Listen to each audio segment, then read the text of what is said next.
listen to that All one. right, cool. That would be unfortunate.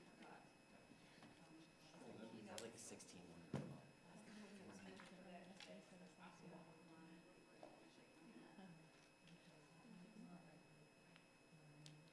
Okay, well, we'll just think about that.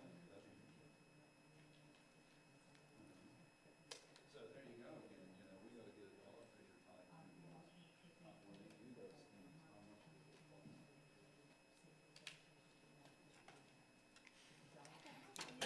Good, how are you?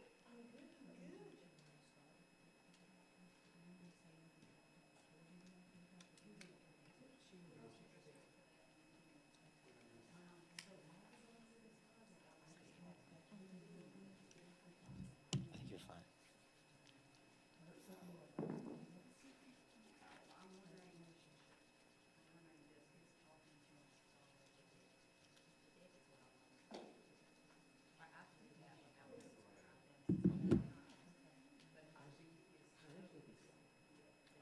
Their website. You can look at it if you want to. That's fine. I just was wondering if they Making were sure we like didn't miss a handing it out. handout, yeah. It's going.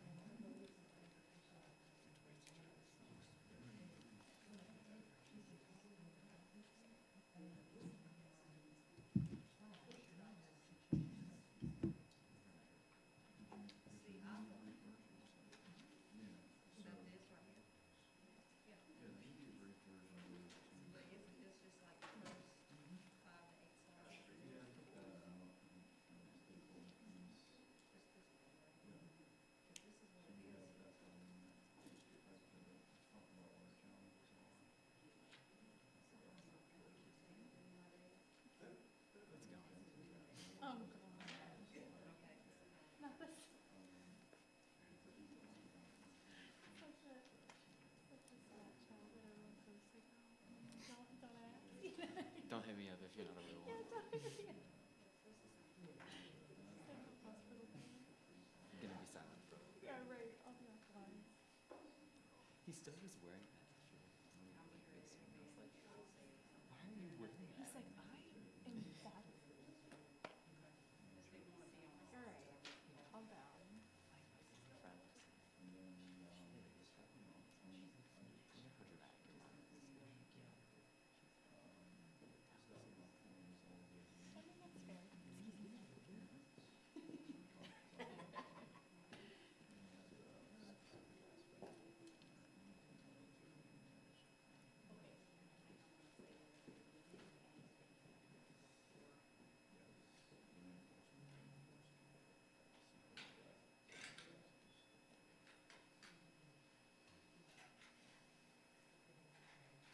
that's fair. No, the check was at 12:30, but it starts at 2. This is said to last like an hour or so. Good, fantastic. 2 minutes away, guys. Sorry. What was Monday's? Had a good day. Sounds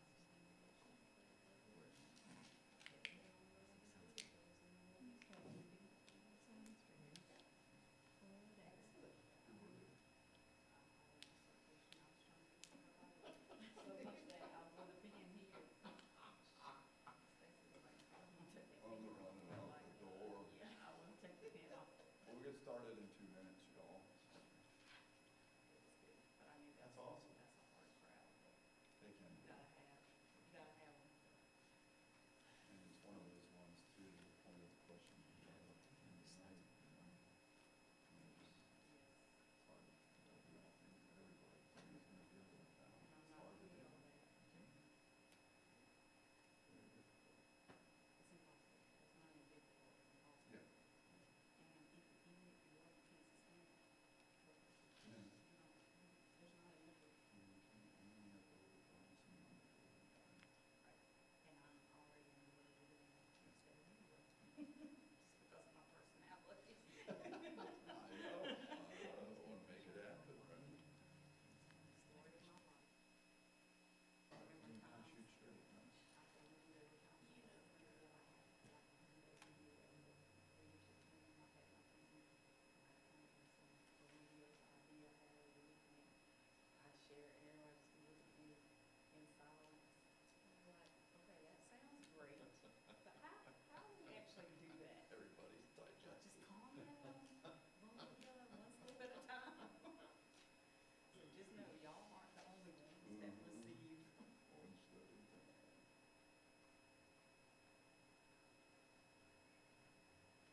right. Thank you all very much for joining us. We are here to talk about a couple of different topics today. The first will be our textbook adoption plan. As you know, we are holding several meetings up in the next month, 3 to 5 weeks. And we're going to allow parents to view some of the textbook selections that we are making for the district and share their input on them. And then we are going to go on to the facilities planning, our long-range facilities plan that was presented at the informal board meeting this past November 1st, this past Wednesday. We know that a lot of our parents, a lot of the community have questions about that. And we are going to have the superintendent come up and talk to you about that. And we also have our Deputy Superintendent of Operations and Facilities here who will be able to answer your questions after the superintendent presents information on the plan. Again, I'm Sheila Blanco, Public Information Manager for Savannah-Chatham County Public Schools. I believe you all know that. But first person I'm going to call up here to talk about our textbook adoption and review plan is our Deputy Superintendent of Teaching and Learning, Ms. Bernadette Ball Oliver.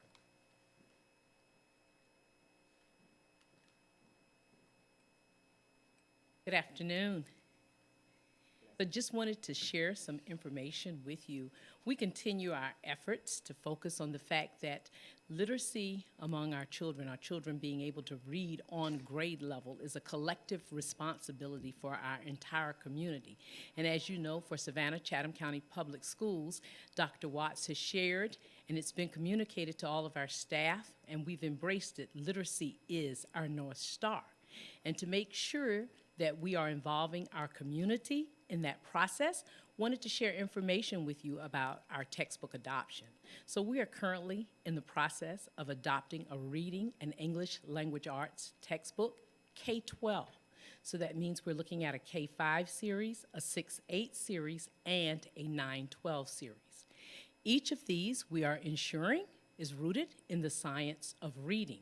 So the rubric that our teachers and the community and parents will be using to rate the textbooks have components that align to the science of reading, as well as our state has put out an actual list of acceptable textbooks that have been vetted at that level that align to the science of reading. The choices for Savannah-Chatham County Public Schools are in alignment with the state's expectation.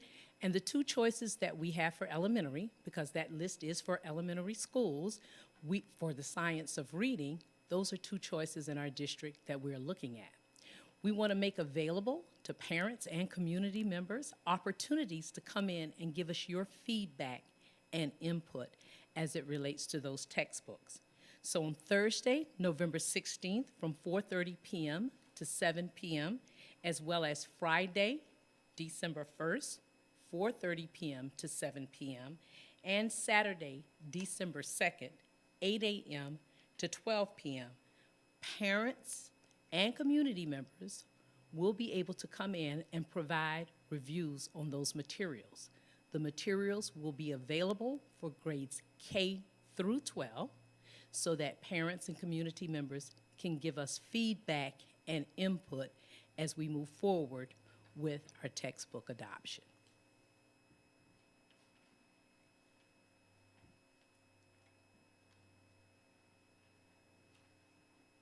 Thank you very much, Ms. Ball Oliver. And if any of our parents are looking for information on those meetings, if you didn't write it all down there, we do have it in an article on the front page of our website. Just look for the article about textbook adoption. It has the full schedule of those meetings. All right, now we are going to move on to the long-range facilities plan. Again, this was first presented publicly this past Wednesday at the November 1st informal board meeting. It is due to be voted upon at our December board meeting. And to give us an overview of what is planned is our superintendent, Dr. Denise Watts.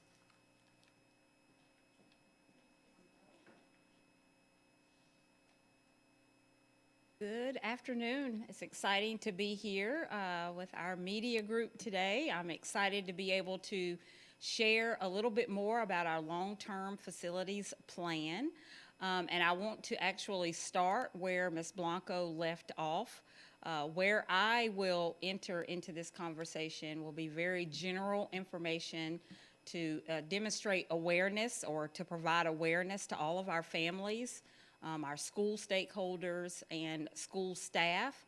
But if you would like specific information as it relates to your individual family and the impact of this on your individual family, I invite all of our families to visit our school website, www.sccpss.com.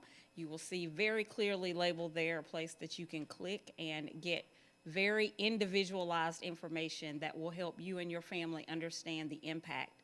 The second thing that I'd like to say right out of the gate is this does not impact every student. This does not impact every school or every family. The plan, as you will see on the website, only pertains to certain groups of families based on where they live in many cases, and certain groups of student populations. So it is important for each stakeholder listening to me to understand that they can go to the website for individualized information. So thank you for helping us drive folks to our website where all the most up-to-date information can be found. As you heard at the most recent school board meeting, our school district is launching into part 1 of the long-term facilities plan. We have, over the course of the last several months, used much data that had already been collected prior to me becoming the superintendent of the school district, based on the great work of our operations team, and that data was used in order to make decisions around how we move forward in our district. Most importantly, this plan will address attendance boundaries, and it also looks at how we optimize the use of each and every school building so that we can serve kids in the most conducive way, teachers, kids, students in our school district, so that we can strengthen the effectiveness of the programs. So in Savannah-Chatham County, we do have some challenges as it relates to facilities. We know that we have schools that have reached a high level of capacity, which means they're overutilized, more students than the building actually accommodates. That is true in Western Chatham County, to be very specific, and that must be addressed. We also, in this district, have facility conditions that are not in the best interest of our students, do not serve our students well. In other words, the health of the building or the status of the building has outlived its useful condition. The systems do not work optimally, and the conditions of the building are not places for kids and teachers to work and learn and grow. In the district, we also have transportation concerns. Routes, in many cases, run much longer than what we would want, getting kids to school late, not providing them with maximized instructional time, not providing them the opportunity to have breakfast in the morning to start the school day. In many cases, we have students that are on buses and they pass 2 schools before they get to the school that they're actually assigned to, and that is not acceptable. We have population growth and shifts that we have to be responsible for, and we also want to look at our programs and how we run our programs, specifically programs like our ESOL program that serves our English as a second language, our students that are in the district acquiring English language for the first time. So as we looked at all of those very big challenges, we had some considerations to take into account. Obviously, we wanted to look at financial impact. We have some legal mandates that we had to adhere to. We wanted to deal with the transportation issues, the school capacity levels, the population shifts, the conditions of the buildings, lots of different things, to include also timing for new buildings as they open up. For example, specifically, that would be related to our GMG K-12 facility. Last but not least, I want to highlight the human element of this as a consideration. It does not fall short on me or the team that when we talk about moving family schools, we are potentially upsetting what people feel like have been the stable place where they have been, and they understand and they know. And taking on the idea of moving to a new school can be a challenge. And so all of that has been taken as top of mind as we have considered how to move forward. The plan that we have presented to the board as a first read, a proposal, not a final decision, does provide some solutions. It helps reduce capacity in those utilized schools. It does right-size enrollments. It improves safety. It has for us more logical attendance zones, improved transportation routing. It also provides for us swing space so that when we are renovating a site, we do not have to leave students and teachers on that particular site where it is often not safe. It is not conducive to teaching and learning when you have heavy machinery renovating a hallway right next to the class where students are trying to teach math. And this plan also enhances the instructional services. We do realize some benefits. There are going to be pros and cons to every plan, any plan that we would come up with. But some of the immediate benefits that we see and understand, it will be a cost savings in terms of about $3.5 million. We will see kids getting to school earlier. It helps us deal with that bus driver shortage that you've heard a lot of. It would maximize students' instructional time. In many cases, it would put the schools in the community in which the families live so that they have more access and can be more involved. It also supports our ESOL. Again, those are students who are acquiring English language for the first time.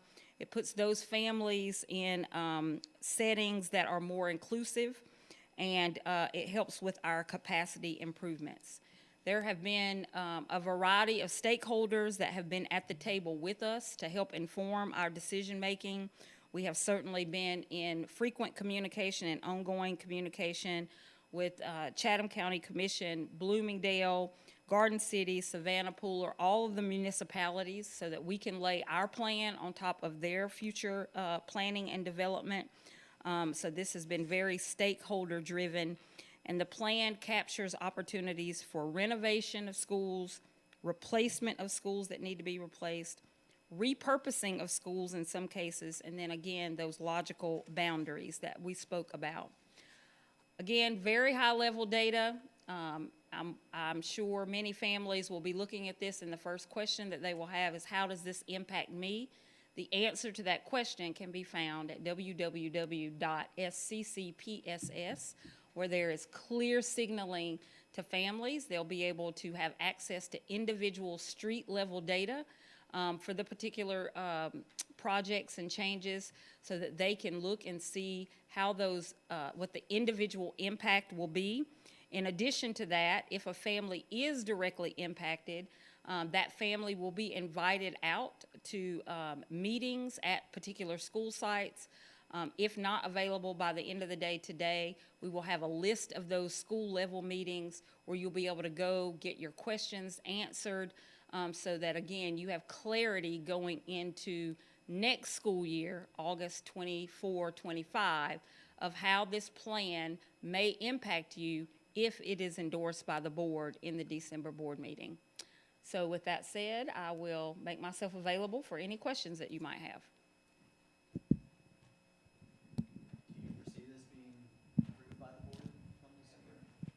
I think right now, all of this is being considered. It would be premature for me to anticipate what a final vote would be. I think the board clearly recognizes that the challenges we have are real challenges. They do not allow us to operate efficiently as a system, and that we do need to make changes. It's just a willingness of how far we want to go with the changes that need to be made. How will this affect choice programs?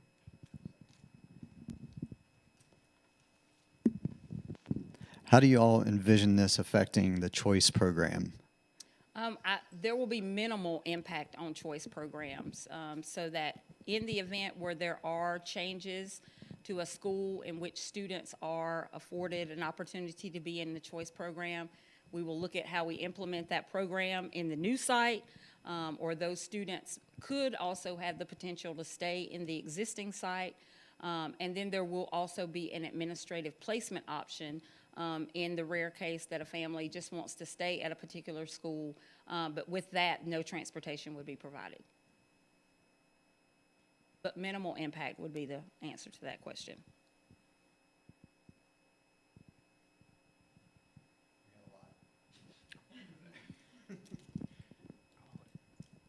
You got it. Okay. In looking at the plan, most of the schools and the movement of numbers of students is pretty clearly laid out. On one slide, though, for the Coastal Georgia Comprehensive Academy, there aren't any numbers. Do you know the total of number of students that would be moved from that school to the Isle of Hope school, and what modifications might need to be made at Isle of Hope to accommodate them? Would need to refer to Dr. Ball Oliver for those specific numbers. I don't have them off the top of my head, but I can tell you that we are already walking the school at Isle of Hope to determine what changes need to be made to accommodate the students going there, and we anticipate that work being completed in time to receive those students so that they have everything that they currently have, they will have at their new site. But in terms of specific numbers, I do not know those off the top of my head. Maybe somebody on the team could.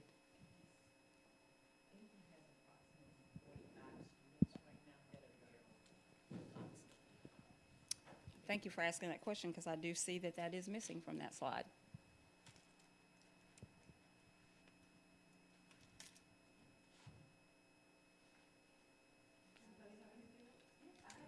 Okay. So, we're, oh, okay, yep.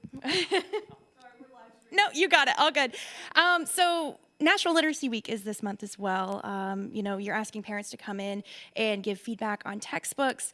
I just want to ask you as superintendent how you feel about where the district stands right now with regards to literacy, and the district, typically being behind state average levels of literacy. I just want to hear what your take is on that and how you feel about, where the district is going. Yep. So I feel extremely excited about the momentum we have. I just left a huge meeting at the Rotary Club where there were at least 100 people in the room who are ready to support the work that we're going to do around literacy in the district. We have a very robust plan internally around literacy. We are excited about Literacy Week as a launching pad.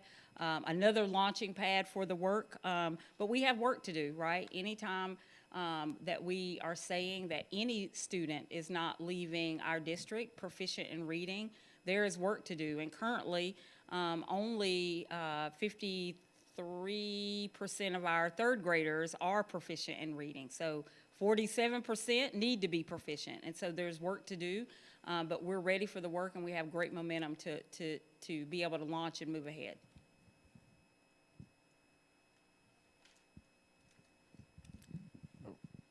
So my question for you, Superintendent, is how were some of these schools' recommendations determined? Because Coastal Georgia Academy, Comprehensive Academy, is 20 minutes across town from Isle of Hope. So can you kind of walk me through how some of the decision-making? Sure. If you're wondering about that specific program resulted in a state mandate that says that our special ed, these are some of our most vulnerable special ed students, have to be in a setting with their non-disabled peers. That is a state mandate. It is being implemented across the entire state of Georgia. Currently, those students are isolated from their regular education peers, and they come to their particular location now from all over the county. So we're already transporting this group of students from all over Chatham County to this one setting, and we will continue to transport them when they move to the new setting at Isle of Hope. So in that particular proposal, that move is a result of a state mandate. In other decisions, we use data to drive our decision-making. Again, the capacity of the building, the utilization of the building, and the condition of the building were foundational to some of those decisions that we made around many of the other proposals. But in that particular situation, it was driven by a state mandate. Can you walk me through how do you guys feel that this plan will help reduce bus congestion? Because from parents I spoke with today, it seems more like a problem shift because the number of students doesn't change. It's just where the students are going. So currently, we have a shortage of bus drivers in the district. In our present state, students are often on a bus and they pass 2 or 3 schools to get to a school that we have assigned them to. This new plan creates more logical boundary areas so that the school that you attend are in your neighborhood. So it cuts down on the number of routes and the miles that a bus driver has to put in each and every day when they're transporting kids outside of a natural boundary. It will be more efficient for us to do that because the distance in which we're transporting kids is reduced significantly. So that helps with the bus driver shortage. We won't have to have a driver running a route and then coming back and running another route and running another route because the routes will be shorter because the access to the school is closer to where a child lives. Does that help? Yes, I have one more question. And you mentioned this is going to reduce by millions. Can you kind of tell me what do you think some of that money could go to help you guys? So we do initially see a cost benefit in doing this, but our analysis is not complete because obviously in rolling out this plan, we will also have to assume some cost. So we are currently looking at what the true cost analysis is, and we hope to have that available before the December board meeting. But most of the costs that we'll see in reduction right now is in front office staff. If you're closing a school, obviously you don't need, I would not say you don't need a principal because we need all the principals and all the teachers, right? But it could shift them to another location and reduce the number of staff that we need. So we're not duplicating staff. So that number 3.5 is mostly in lessening the duplication of staff members. But I want to be clear, this plan does not call for a reduction in force. No teacher or principal or staff member will lose a job. We will fill vacancies with the existing staff that we have.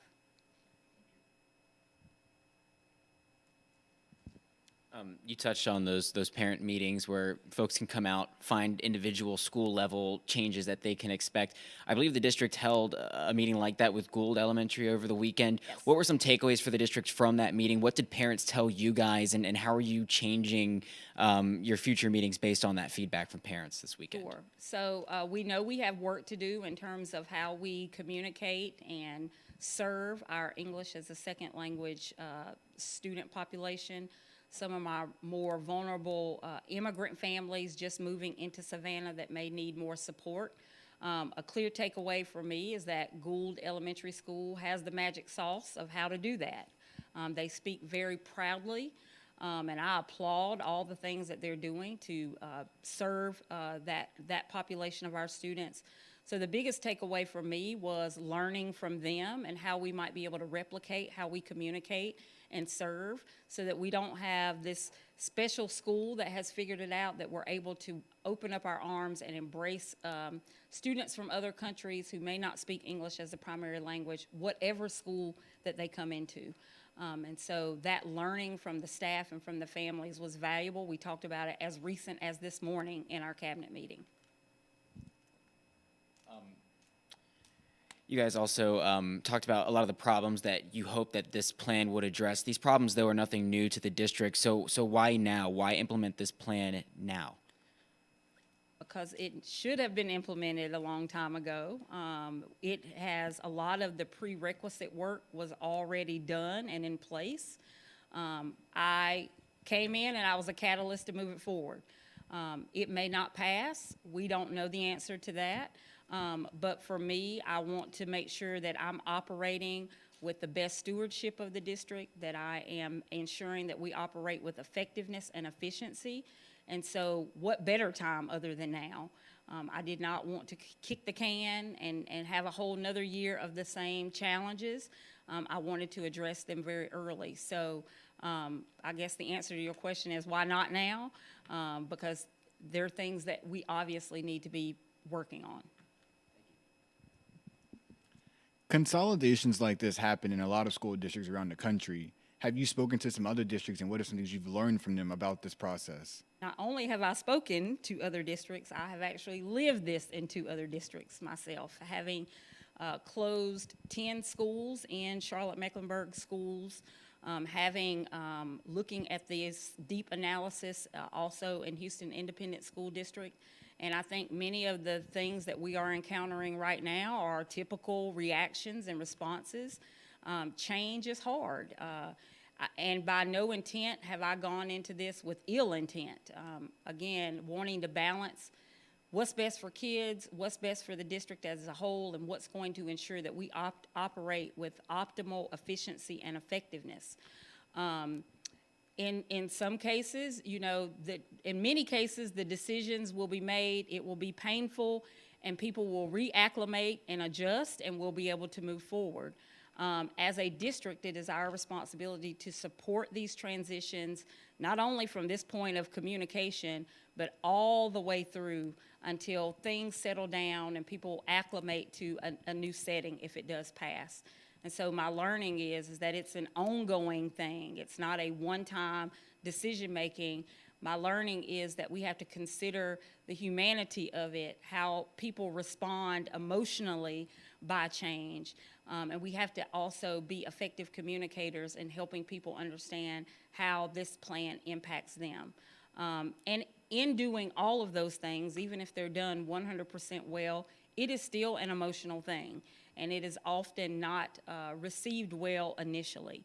But I ask people to consider all aspects of the plan, understanding that we operate for the good as a whole, and that we will do what I will make recommendations based on what I think is best for kids and for the district as a whole. I have one final question related to the Groves Gould mega site of Mercer in regards to the immigrant population, which is predominantly Spanish speaking. What has the district ascertained as far as any data that might indicate why there's been a spike in that population? Groves recently had to move about 200 students and redistributed them to other high schools. Gould has the largest number, I think, of elementary school students that use the ESLO program. What do you attribute that growth to, and do you foresee that growth continuing at the rate that it is, especially on the west side of town? So I'll say again, with experience in other places, this is not a phenomena that is new or different from other places. Our country is becoming more diverse. People from other countries seek to be here. It is up to us to be ready to receive them and to acclimate and support their transition into our city. So on one hand, this is a natural trend that we are seeing in many major cities. The other thing I would attribute it to is the industry in the area, particularly the opening of the new Hyundai plant is certainly going to bring on a diverse workforce and people coming here to seek employment. And so we just need to work faster to be prepared to accommodate those families as they come into our country and our city and county. One more for me. Sorry. When you first presented this plan last week, you kept mentioning the West Chatham area, talking about the growth there. Is that mainly where this plan is focused on, or is it district-wide? Can you just talk about how the growth in West Chatham also plays into the need to implement this plan? Sure. I'm not going to be able to quote off the top of my head the number of jobs that will be coming with the Hyundai plant. It is a very large number of jobs. And in addition to the Hyundai plant, there are other industries that are moving here that will support the Hyundai plant. It is an astronomical amount of jobs. It is a great, it will be of great economic benefit to our city and our county. The actual facility of the Hyundai plant is not in Chatham County, it's in Bryan County, but it sits right on the edge of both counties. And so, I can't even remember your initial question. Can you just repeat it real quickly for me? I'm sorry. Just as it relates to growth in West Chatham, how does that kind of factor into this plan? So we know that with the new workforce, we know that people moving out to the suburbs that were from maybe the inner part of Savannah are now moving out towards the suburban part of our county. The plan actually does not adequately support that. We need schools in that area today. It is unfortunate that we do not have schools ready to open today. This plan seeks to alleviate some of the growth so that it will give us time, a little bit of runway to prepare as the growth continues.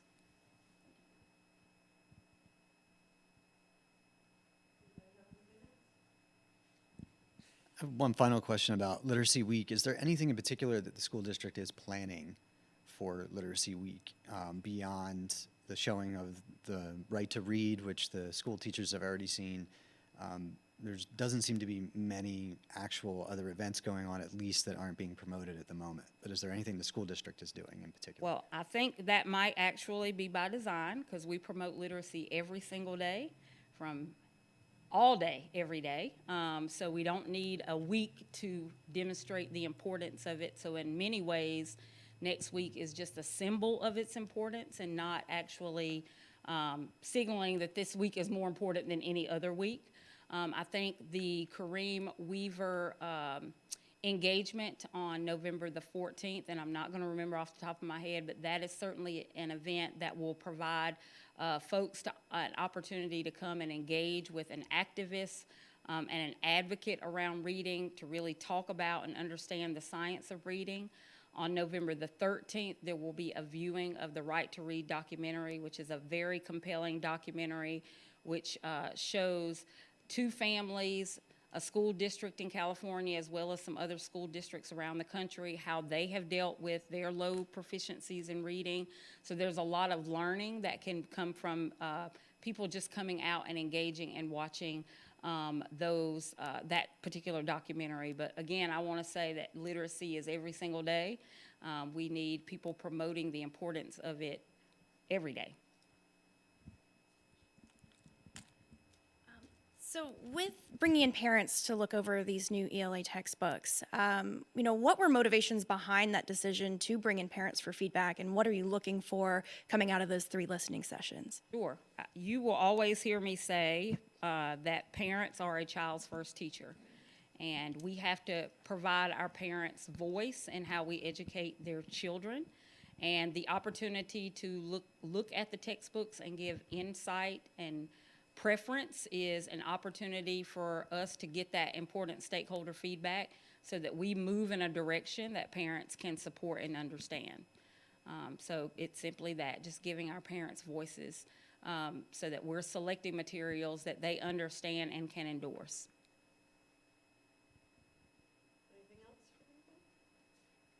I want to say thank you to you all because today's big focus was the long-range facilities plan, but you all kept me very honest on my focus around teaching and learning and instruction. I was not prepared today to answer questions around literacy, but you pushed me to answer those questions, keeping me focused on the main thing. Facilities support the main thing. They're not the main thing. The main thing is teaching and learning and literacy. And I just want to say thank you to our media community for pushing me back towards the North Star today. And so I appreciate your push on that today. Thank you. The 40 is at the high school level. It's 55 to 60 at the elementary. Thank you very much, Dr. Watts. I want to reiterate what she said at the beginning of her talk about the long-range facilities plan.